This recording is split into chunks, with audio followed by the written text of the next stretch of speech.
Le chef de l'État Joseph Kabila a rencontré jeudi son homologue angolais Eduardo dos Santos à Luanda en Angola. Les questions bilatérales ainsi que sur la situation actuelle dans l'Est de la RDC étaient au centre de leur entretien. Yamina Benguigui, ministre française en charge de la francophonie, poursuit sa visite à Kinshasa. Ce vendredi, elle a été reçue par les membres du bureau de la CENI au siège de cette institution. Vous suivrez dans ce journal le compte rendu de cet entretien. Et puis la guerre en province du Nord Kivu, le M23 accusé déjà des tueries des civils dans le territoire de Rutshuru. Cette situation est dénoncée à l'unanimité par les autorités tant politiques que militaires en province. Nous serons en ligne tout à l'heure avec notre correspondant. Voilà tout pour les titres. Bienvenue à tous. Joseph Kabila a quitté Luanda pour Kinshasa jeudi en début de soirée après une brève visite pour rencontrer son homologue angolais José Eduardo dos Santos.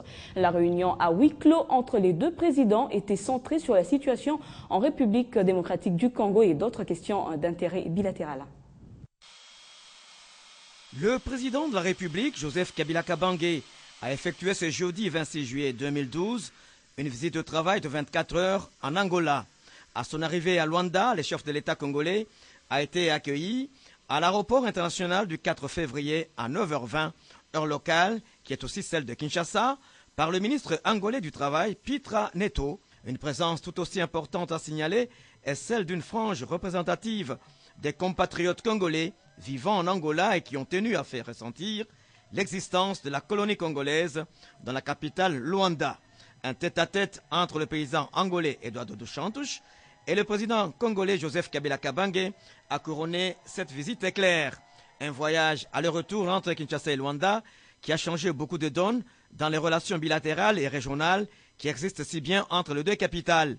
Aussi faudrait-il mentionner que la RDC et l'Angola font partie des membres de l'organisation régionale dénommée SADC, dont la présidence est assumée par le chef de l'État angolais Eduardo dos Santos. Mais l'accueil officiel a eu lieu au palace présidentiel de Luanda. Une cérémonie aussi bien brillante que solennelle est celle que l'Angola officielle a toujours réservée à ses visiteurs de marque. Cette fois, l'honneur revient à Joseph Kabila Kabange, qui a été reçu par son homologue angolais à l'invitation de son gouvernement au palais présidentiel de Luanda. Elle a consisté en l'accueil officiel du chef de l'État congolais à l'occasion de sa visite de travail. Eduardo dos Santos s'est déplacé vers l'entrée du palace présidentiel avant d'inviter le président Kabila à suivre l'exécution des hymnes nationaux, c'est-à-dire les debout congolais et l'hymne national angolais. Il l'accompagnera tout le long du passage en revue du détachement d'honneur de la garde républicaine, passage en revue agrémenté avec de la musique militaire, de la fanfare de la dite garde.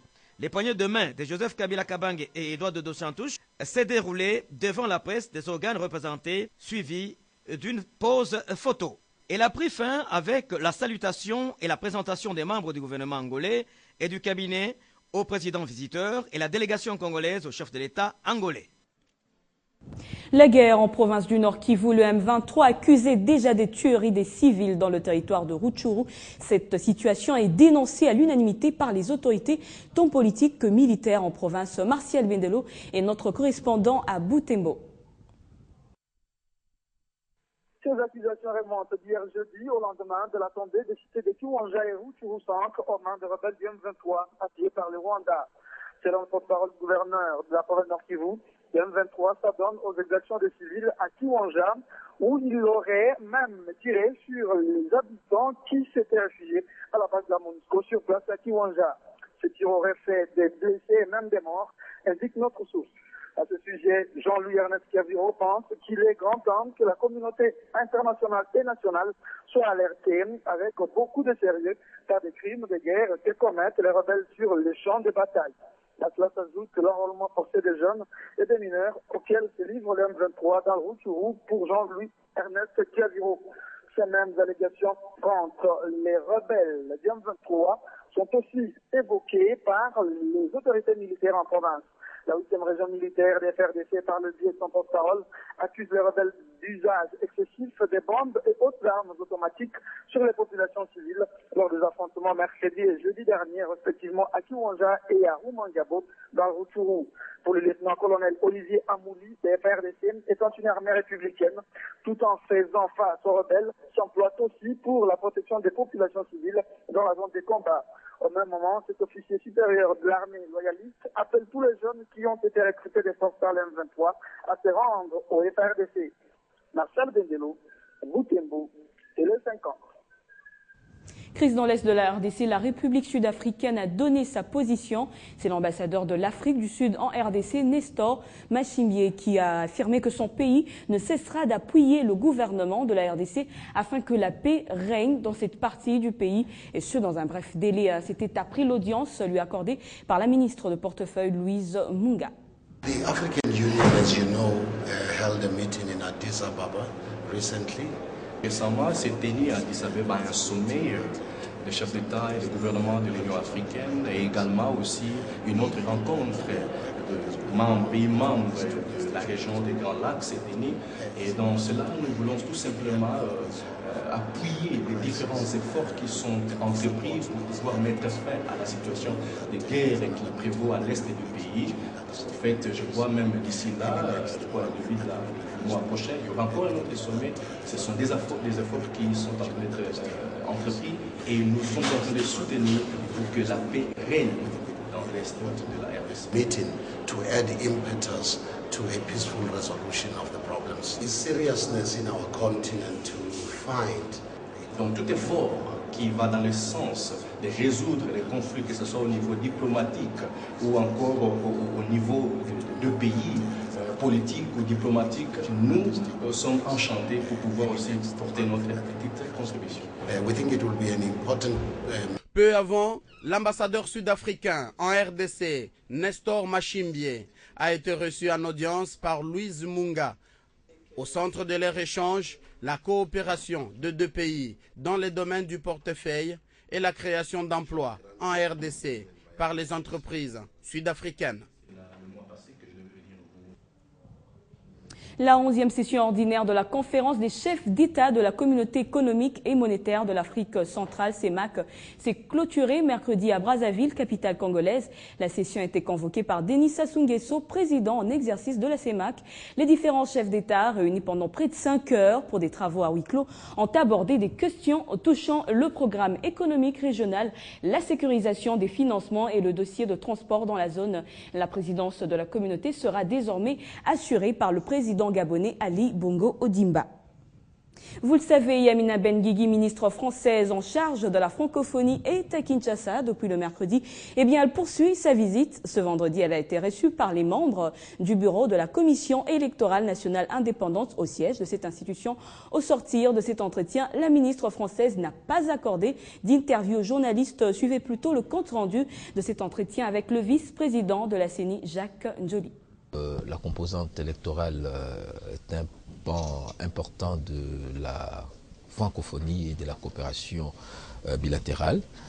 Et en tant que membre du gouvernement français, elle voulait savoir une vue directe à la source, au-delà des rumeurs, de ce qui s'est réellement passé, quelles sont les forces et les faiblesses de notre processus électoral, et surtout des perspectives que nous pouvons dégager à la suite du travail et de l'exercice que nous avons eu à l'Assemblée nationale et qui s'est soldé par un certain nombre de recommandations pour lesquelles nous sommes en train de voir comment le transformer en feuille de route. La restructuration de la CENI est une question de droit public interne congolais et que, en tant que membre du gouvernement français, elle ne s'est pas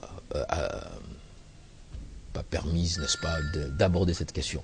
Il appartient aux Congolais de savoir quel est le meilleur outil qu'il faut mettre en place, quels sont les instruments et les mécanismes pour que nous puissions consolider la démocratie dans notre pays.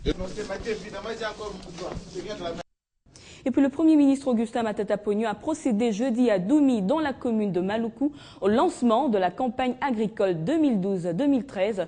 Matata Ponyo a pris l'engagement de faire passer le financement du secteur agricole de la République démocratique du Congo de 33 millions à plus de 100 millions de dollars. D'après le Premier ministre, la campagne agricole lancée jeudi exprime la volonté du chef de l'État de faire du pays un grenier agricole et de voir les Congolais consommer congolais. Direction à présent le Mali où le président de transition Diokounda Traoré doit regagner son pays ce vendredi à Paris depuis mai dernier pour des raisons de santé. Après de violentes agressions, Diokounda pourra enfin se prononcer sur la crise qui sévit dans la partie nord de son pays où les salafistes règnent en maître. Ce retour pourra enfin sortir Diokounda de son silence sur la situation dans le nord du Mali. Absent depuis le mois de mai, son pays est en proie des violences dans la capitale, mais surtout dans le nord où les rebelles islamistes imposent la charia. L'absence de Diokounda Traoré, celle de son premier ministre tchèque Modibo Diarra, lors d'un sommet ouest-africain à Ouagadougou au début de ce mois, avait été vivement critiquée. Les pays voisins du Mali ont récemment sommé les autorités intérimaires maliennes de constituer un gouvernement d'union nationale d'ici le 31 juillet sous peine de sanctions. Et le président Traoré doit pour sa part demander sans délai à la CEDEAO et à l'ONU l'envoi d'une force africaine. À ce sujet, les chefs militaires de la CEDEAO disent n'attendre qu'une résolution du Conseil de sécurité de l'ONU pour déployer au Mali quelques 3000 hommes. Le Conseil de sécurité, lui, s'est plutôt abstenu jusque-là de donner un mandat à une éventuelle force ouest-africaine au Mali. Il attend plus de précisions sur ses contours et sa mission. Et pendant qu'il y a toutes ces tergiversations, les rebelles salafistes gagnent du terrain et imposent la loi islamique sans embâge. Début juillet, en Sardine, a détruit les mausolées des saints musulmans à Tombouctou, classé patrimoine mondial en péril. En sport, sachez que c'est ce vendredi que s'ouvrent officiellement les Jeux Olympiques Londres 2012 qui a été précédé par le tournoi de football depuis 48 heures. 204 drapeaux de différents pays du monde vont flotter dans la capitale britannique, dont celui de la RDC, représenté à ces Jeux par 6 athlètes dans 4 disciplines, le marathon, la boxe, le judo et le paralympique. Regardez. Le stade olympique de Londres vibrera ce soir sous le coup de 21h pile au rythme de la grande fête olympique qui ouvre officiellement ses portes ce 27 juillet. Placé sous l'égide de la reine, se déroulant devant 120 chefs d'État et de gouvernement venus de toute la planète, ces Olympiades connaîtront sans doute une cérémonie d'ouverture riche aux racines britanniques. 7 ans d'attente, de planification, de construction et de rêve viennent de s'achever. Aujourd'hui, le temps est venu, l'attente est terminée et les 30e Jeux Olympiques et Paralympiques peuvent officiellement débuter. Côté autorité anglaise, l'on rassure, pas de doute, les athlètes ainsi que les personnalités des marques et les spectateurs n'ont pas à s'inquiéter quant à leur sécurité. Les gens peuvent être certains que nous leur garantirons la sécurité pendant les Jeux. Cela a toujours été notre priorité, c'est même la moindre des choses lorsque vous organisez ce type d'événement. Parmi les drapeaux qui flotteront ce soir, l'on notera également celui de la République démocratique du Congo, représenté par 6 athlètes, dont Ilunga Mande et Ilunga Sankuru en athlétisme, Cédric Mandembo en judo, Mwamba Meji en boxe, Lévi Kitambala et Bedlin Bibamba représenteront les pays aux Jeux paralympiques. Autre star attendue, c'est le Jamaïcain Usain Bolt, les triples champions olympiques de 100 mètres. C'est qu'il n'aura pas la tâche facile. Mon seul but est de devenir une légende et je pense que je peux le faire. Je suis sur le coup. Rappelons tout de même que ces Jeux ont été précédés par le tournoi de football dames et messieurs. Hier jeudi, l'Espagne est tombée devant le Japon 1-0. Le Brésil, quant à lui, a eu raison de l'Égypte 3-2 avec un certain Neymar au grand jour. Et Neymar, la pépite de... Et puis sachez que la Fédération de volleyball du Congo compte renforcer l'unité de ses membres et des athlètes disséminés à travers le pays. C'est ce qu'on peut retenir du point de presse tenu mercredi par le secrétaire général de la FEVOCO, Constantin Jacob, qui a dressé les grandes lignes du bilan du comité actuel. Le volleyball de la République démocratique du Congo se porte bien, en dépit de la crise du bicéphalisme qui a secoué la fédération des tutelles entre les années 2010 et 2011. C'est en tout cas l'essentiel de ce point de presse bilan tenu ici au siège de la Fédération des volleyball du Congo par son secrétaire général Constantin Jacob.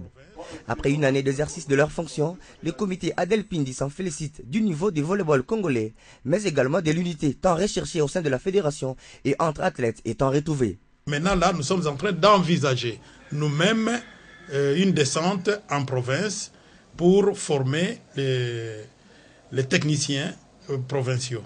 Aujourd'hui, nous avons implanté le volleyball dans les Maniema. Si vous allez à Kindu aujourd'hui, il y a le volleyball qui est en train de se jouer. Ils ont bénéficié aussi de matériel que la fédération a donné. Les objectifs tels que je viens de les lire ici, le comité les a réalisés.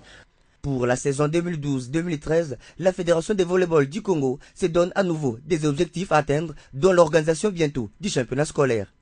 les équipes de relève qui auront leurs ententes.